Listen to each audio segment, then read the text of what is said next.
guys, it's me Auntie Gail again. So mag voice record lang sa ko karon no kay wala na koy time ana nga mag storya sa video kay nagdali-dali na gid ko nagpan lipstick sa car.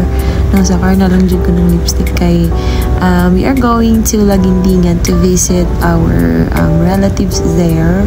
Actually guys, mixed emotion ni siya nga pagka-visit. Happy kay magtipok me or magkita mi sa mga paryente, and sad also kay na may someone who is already died na close sa heart sa akong papa. So that's sad reality no. I had na rin magkatipok kung wala na. But yeah, that's life and uban ko sa pag-adto namo. So this time guys, maghugas ko og plato since mo na gina-instill sa amo ang value ni mama.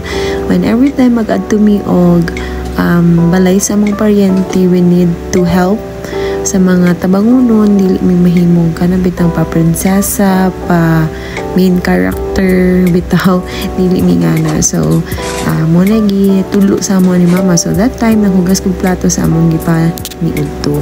So mo ani ang balay sa amo ang lola nga among gi-visiting hi.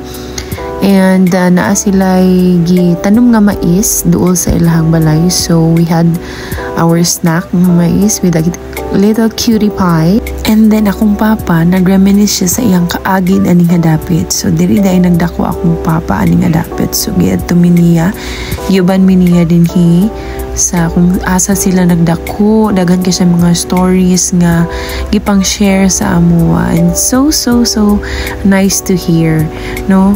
And then we enjoy really the place, and ingani ka nice ang view din hi. O grabe ka hamugaway og kabugnaw ang hangin din hi. Feeling na ako ganing na ako sa Bukidnon or Tagaytay.